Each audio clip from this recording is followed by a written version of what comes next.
Hey everybody. Um, Today I'm going to talk a little bit about use of time in school counseling programs. This is super important, and actually I think planning your annual calendar might be one of the most important things that you do, because it really helps structure everything you do in the entire course of your school year. So I tend to try to knock out my annual calendar as soon as possible, usually in the first month, because it really helps me stay on track and know what I'm doing each month and each week, really, because I put my big activities and my lesson plans, and I take the time to really plan out my lesson plans and mindsets and behaviors and all those big programming things right at the beginning of the year.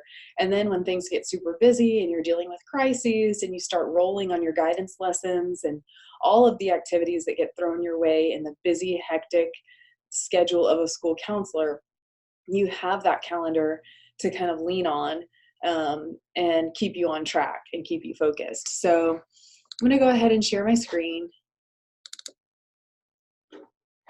And we're going to talk about use of time. So managing time is one of the most important things a school counselor can do. By doing this, the counselors make sure that they're delivering an effective program. Counselors analyze how their time is spent and share it with stakeholders. So you're going to analyze your time. Once you kind of record and mark down your time, you can really see if 80% of your time is spent in direct services, if 20% of your time is spent, program planning and doing other things to support the campus. And then you can share it with your advisory council, with your administrators, and you can even advocate for your comprehensive school program, because you have the ability to say, hey, I'm spending 30% of my time covering classes and doing lunch duty. This really isn't what the role of the school counselor is. Can you help me out? So it can be really helpful in that way. And counselors should use the use of time assessment twice per year to check in on how their weeks are spent. I kind of just did it all year because it helps me really know how many hours I'm spending counseling, how many hours I'm spending in guidance. It just really helps me stay on track. So you're going to create an annual calendar, and that helps you deliver the program you want based on your goals and your campus needs. You want to document daily activities, so create a system allowing you to identify events that went as planned throughout the week and which activities got canceled. Because if you know which activities get canceled, then you know how to make them up later. Document the entire day's activities to get a feel for how your time is spent and for accountability purposes. Highlight items that need to be completed at a later date. Add unplanned time to the calendar for flexibility. So yeah, you actually schedule in your crisis response time. And obviously you can't plan when a crisis is going to happen, but that gives you some wiggle room. So if you need to move a guidance lesson in the middle of the day, or you need to move your small group or something like that, then you can. So so obviously your use of time is going to mostly consist of direct services to students, because we want 80% of our time to be spent in direct service to students. Direct services include instruction, appraisal and advisement, and counseling. Instruction includes guidance lessons delivered through the lens of those mindsets and behaviors standards, utilizing the domains of academic, career, and social emotional development. So I want to touch on this. In an elementary school, about 40% of your time should be spent in guidance. And that helps you provide a preventative, comprehensive program. So you're really teaching the skills that they need to learn to help with their social emotional development, with their academic attainment, and their career goals.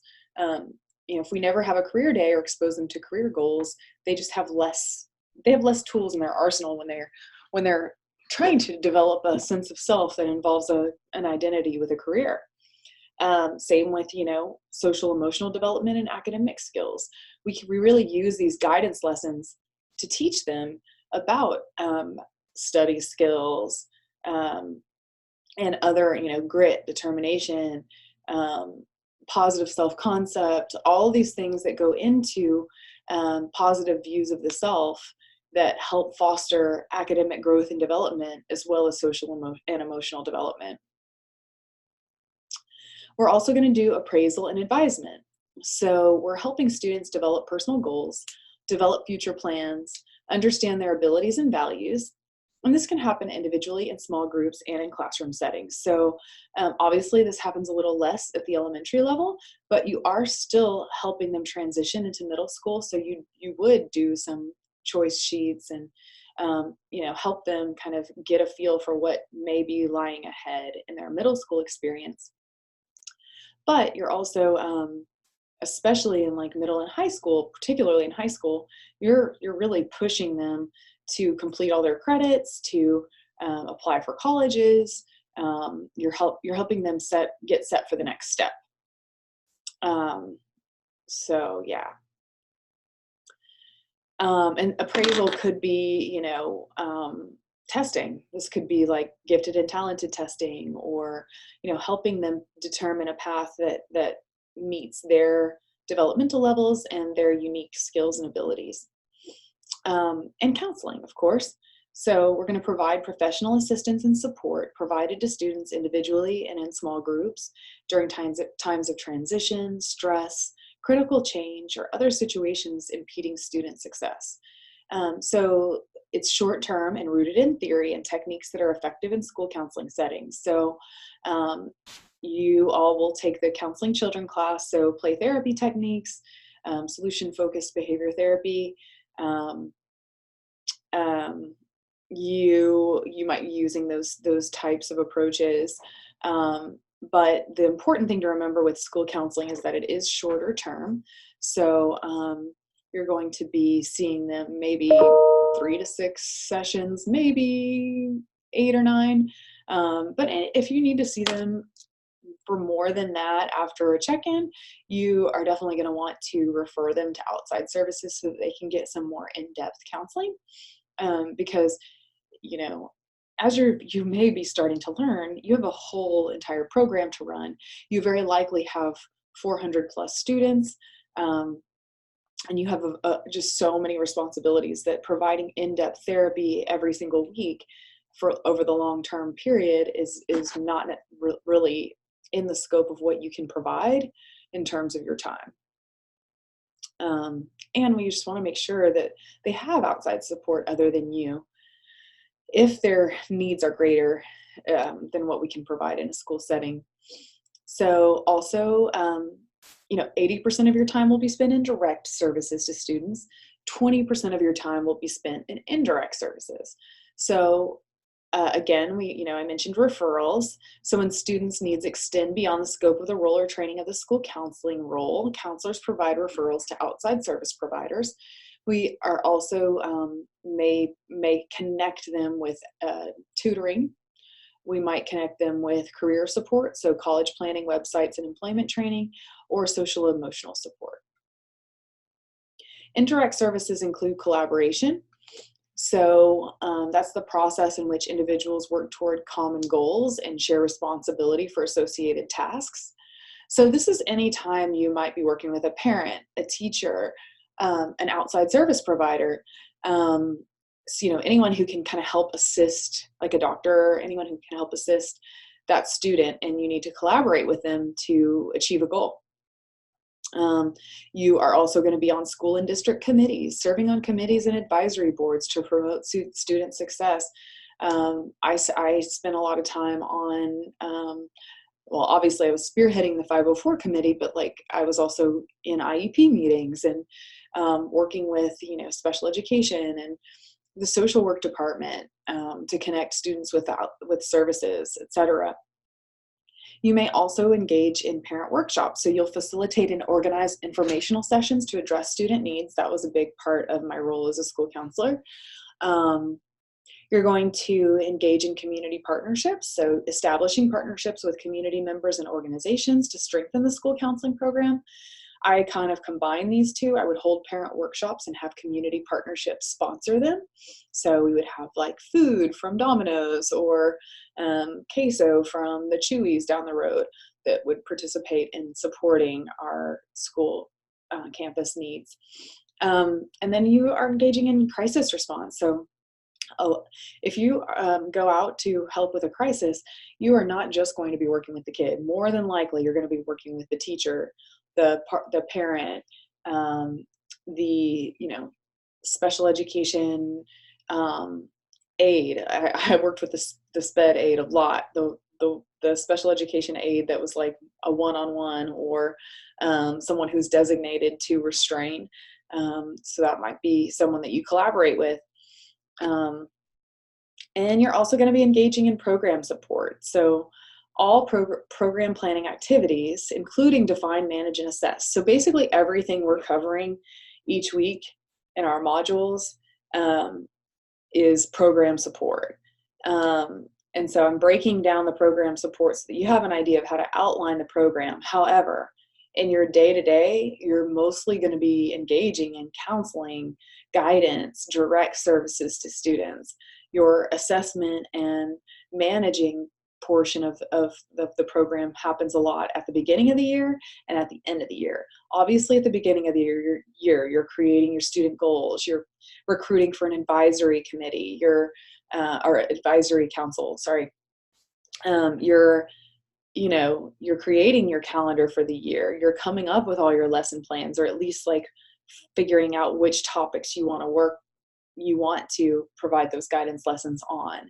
And that's all based on, the school improvement plan, et cetera. So I find that the first month of the year, you do a lot of programming, you're planning out your year, you're creating your calendar, you're picking your mindsets and behaviors you want to focus on, you're creating your goals, you're meeting, you're having your annual administrative meeting so that you can plan with your principal. And then you have your non-school counseling tasks: testing, discipline, substitute teaching, individual action plans and committees, data entry, etc. So yeah, your duty and different things. And then you want to review. So take a look at this chapter, review your do's and don'ts when it comes to time management. So look in the implementation guide. And review your do's and don'ts, and then create calendars per the assignment. So I'm going to go ahead and show you these calendars. Sorry, let me share again.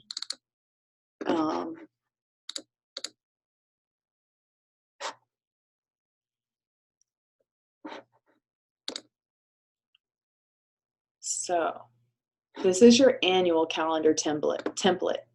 So you're going to pick out, based on your goals, what activities you want to do for each month. Okay. So your direct student service activities include dates of school counseling initiatives or events, classroom and group activities, career and college nights, and school-wide academic support events, etc. You're going to want to, of course, run this past your administrators. So maybe August you do a meet and greet with parents at back to school night, and you create a table letting people know what the counseling program's all about.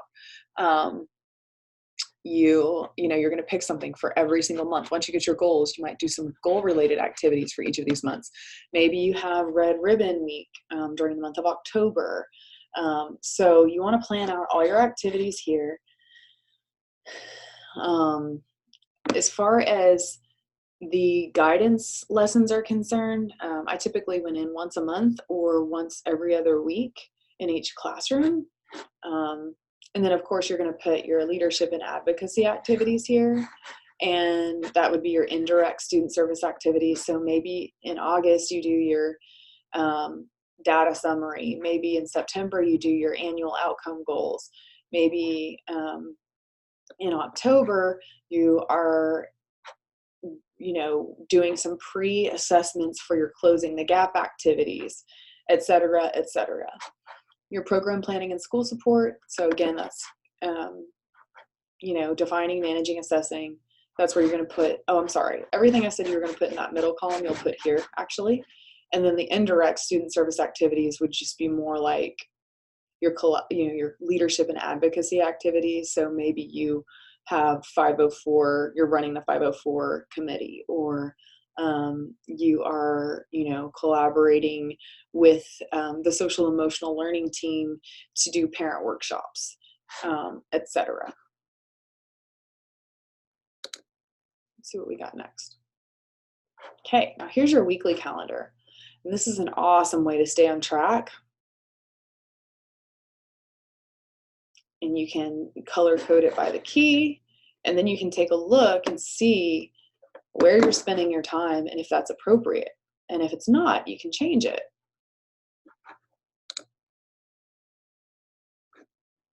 Okay, weekly calendar again. Let me see. I think I have it in 2 different formats. Yeah, so the use of time calculators in a spreadsheet. And I believe this is in Excel, so you can, it'll work a formula and actually like calculate your time spent, which is kind of cool.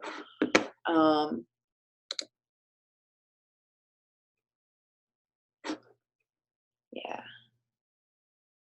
Awesome. So that's kind of all I have for you regarding time. Read over the assignment, follow the directions. Obviously, if you have any questions, just let me know.